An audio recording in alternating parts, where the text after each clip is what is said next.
இன்னைக்கு தேர்தல் தேதி அறிவிச்சிருக்காங்க. தேர்தல் தேதி இன்றைய தினத்தில் அறிவிச்சிருக்காங்க. கூட்டணி கட்சி தலைவர் எல்லாரும் உட்கார்ந்துருக்காங்க. தொகுதி பங்கீடு பேச்சுவார்த்தை எப்பொழுது தொடர்க்க போறீங்க? ஏன்னா நீங்க விரைவில் தொகுதி பங்கீடு பேச்சுவார்த்தை நடக்கும். விரைவில் தொகுதி பங்கீடு பேச்சுவார்த்தை நடக்கும். நடந்து முடிந்த பிறகு செய்தியாளர்களை அழைத்து விவரமாக உங்களுக்கு தெரிவிக்கப்படும். தாவல் இப்பதான் நான் ஏற்கனவே சொல்லிட்டேன். இன்னும் 15 நாள் இருக்குல்ல. எப்போ நாமினேஷன் ஆரம்பம்? வருகிற 30ஆம் தேதி தான் ஆரம்பம். காலம் நிறைய இருக்குது. அதனால பொறுமையாக எங்களுடைய கூட்டணி கட்சியுடைய தலைவர்களெல்லாம் ஒன்றிணைந்து உணர்வுபூர்வமாக நாங்கள் நிறுத்தப்படுகின்ற வேட்பாளர் அத்தனை பேரும் வெற்றி பெறக்கூடிய சூழ்நிலையிலே தொகுதி பங்கீடு அமையும். பாஜக ஆளும் மாநிலங்களில் சிறுபான்மையினர் தொடர்ந்து தாக்கப்படுறாங்க. எதிர்கட்சி தலைவராக நீங்களும் எந்த ஒரு கண்டனத்தையும் பண்ணல. சிறுபான்மையினரோட பாதுகாவலராக திமுக தான் இருக்கு. வெறும் போட்டோக்கு மட்டும்தான் போஸ்ட் கொடுக்குறீங்க. இப்ப கொஞ்ச நேரத்துக்கு முன்னாடி முதலமைச்சர் சொல்லி அவர் அப்படித்தான் தொடர்ந்து சொல்லிட்டு இருக்காரு. இன்றைக்கே சொல்றாரு, எப்பொழுது பார்த்தாலும் தேர்தல் வருகின்ற பொழுது இந்த வார்த்தையை தான் பயன்படுத்துவார். ஆனால் இந்த இஸ்லாமிய சமுதாய மக்களுக்காக இந்த அரசாங்கம் என்ன செஞ்சது? அனைத்து இந்திய அண்ணா திராவிட முன்னேற்ற கழக ஆட்சியில் இருக்கும் பொழுது பல்வேறு திட்டங்களை அம்மா அவர்கள் அறிவித்து செயல்படுத்தினோம். அனைத்து இந்திய அண்ணா திராவிட முன்னேற்ற கழக ஆட்சியில் தான் சட்ட ஒழுங்கு பாதுகாக்கப்பட்டது. சிறுபான்மை மக்களுக்கு பாதுகாப்பாக விளங்கிய அரசாங்கம் அதிமுக அரசாங்கம். இன்றைக்கு ஒட்டுமொத்த தமிழ் மக்களுக்கே பாதுகாப்பு இல்லை. அப்படிப்பட்ட நிகழ்வுதான் இப்பொழுது நடந்து கொண்டிருக்கின்றது. இன்றைய முதலமைச்சரை பொறுத்தவரைக்கும் சிறுபான்மை மக்களுக்கு திமுக தான் பாதுகாப்பாக இருக்கும் என்ற ஒரு உணர்வை தூண்டிவிட்டு ஒரு தோற்றத்தை வெளிப்படுத்தி அவருடைய வாக்குகளை வாங்குவதற்காக பேசுகின்ற பேச்சு. திமுக கூட்டணியில முஸ்லிம்களுக்கான கட்சிகள் எண்ணிக்கை அதிகமா இருக்கு. உங்க கூட கட்சிகள் இல்லை அப்படிங்கிற விமர்சனம் பொதுவாக வைக்கப்படும். அதாவது அனைத்து இந்திய அண்ணா திராவிட முன்னேற்ற கழகத்தில் எங்க அணியை விரும்பி வருகின்ற இஸ்லாமியர்களுக்கு நிச்சயமாக வாய்ப்பு வழங்குகிறது.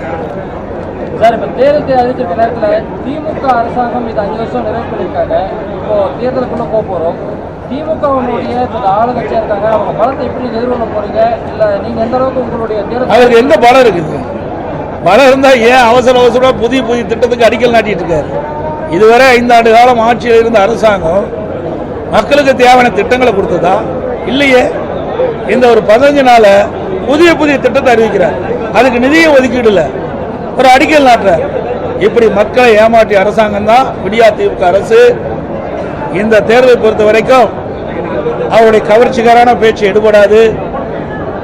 ஏற்கனவே 2021 சட்டமன்ற பொதுத் தேர்தலில் திராவிட முன்னேற்ற கழகத்தின் சார்பாக கொடுக்கப்பட்ட அறிவிப்புகள் 4 1 பங்கு அறிவிப்புகளை நிறைவேற்றல. மக்களை ஏமாற்றி ஆட்சிக்கு வந்த பிறகு இன்றைய தினம் ஏதோ கவர்ச்சிகரமாக பேசிட்டு இருக்கிறாங்க. அதெல்லாம் மக்களிடத்தில் எடுபடாது. இந்த தேர்தலை பொறுத்த வரைக்கும் திராவிட முன்னேற்ற கழகத்தையும் திராவிட முன்னேற்ற கழக கூட்டணியும் மக்கள் நம்ப போவதில்லை. அனைத்து இந்திய அண்ணா திராவிட முன்னேற்ற கழக ஆட்சியில் இருக்கின்ற வரை சட்ட ஒழுங்கு பாதுகாக்கப்பட்டது. விலைவாசி உயராம பார்த்துக்கிட்டோம். மின்சார கட்டணம் ஏறல, சொத்து வரி ஏறல, மக்கள் பாதிக்கல. இன்றைக்கு எல்லா துறைகளிலும் ஊழல் இல்லாத துறையே கிடையாது. நீதிமன்றம் வரைக்கும் போய் நீதிமன்றம் இந்த அரசு உரிய நடவடிக்கை எடுக்க வேண்டும் என்று தீர்ப்பு கூறியும் கூட இன்னும் அதன் மீது எந்த நடவடிக்கை எடுக்காத அரசாங்கம் தான் விடியா திமுக அரசு. இந்த ஆட்சியில பார்ப்பது ஊழல் மட்டும்தான். கூட்டணி கட்சி தலைவர்களா இருக்கீங்க. உங்க கூட்டணி இன்னும் சில கட்சிகள் வர்றதுக்கு வாய்ப்பு இருக்கா? சூழல் இருக்கா? வர்றதுக்கு வாய்ப்பு இருக்குது. சூழல்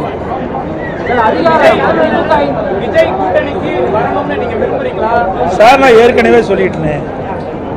அதாவது இதுவரை அனைத்து இந்திய அண்ணா திராவிட முன்னேற்ற கழகம் அல்லது இந்த கூட்டணி கட்சியை சேர்ந்த தலைவர்கள் இந்த நீங்கள் குறிப்பிடுகின்ற அந்த கட்சியோடு எந்தவித பேச்சுவார்த்தையும் நடத்தவில்லை. அதனுடைய கேள்விக்கு பதில் ஆளுங்கட்சியோட தேர்தல் அறிவிச்சாங்க. ஆளுங்கட்சியோட அந்த அதிகார பலத்தை எப்படி நீங்க தேர்தல் களத்தில் எதிர்கொள்ள போறீங்க? எங்க அதிகாரமே பலமே கிடையாது அப்படின்னு தவறு. இன்னைக்கு கோட் ஆஃப் கான்டக்ட் வந்த பிறகு எல்லாம் தேர்தல் கமிஷன் போயிடுது.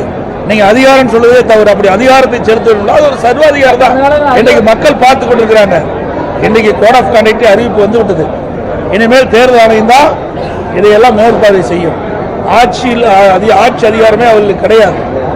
பண்ருட்டி வேல்முருகனுடைய தமிழக வாழ்வுரிமை கட்சி சில கோரிக்கைகளை முன்வச்சு இன்னைக்கு ஒரு பிரஸ் மீட் கொடுத்துருந்தாங்க. அதை வந்து அதிமுக நிறைவேற்றினாலும் திமுக நிறைவேற்றலன்னு 2 நாள் காலக்கெடு கொடுத்துருக்காங்க. அதிமுக பரிசீலனை செய்யுமா? நான் எல்லாம் அந்த செய்தி பார்க்கல, அதனால அதுக்கு உண்டான பதில் என்னிடத்துல இல்லை. வந்தா அழைப்பு வந்தா அவங்க கூட்டம் சார், நான் தான் சொல்லிட்டேன், எங்கள் இயக்கத்தை அணுகின்றவர்கள் எங்களுடைய தேசிய ஜனநாயக கூட்டணியின் என்ன கொள்கை இருக்கிறதோ அதை ஏற்றுக்கொள்ளக்கூடியவர்கள் வந்தால் நிச்சயமாக அவர்களுக்கு உரிய வாய்ப்பு கிடைப்பதற்கு நாங்கள் முயற்சி செய்வோம். அனைத்து ஊடகங்களுக்கும் வணக்கம், நன்றி, அவ்வளவுதான்.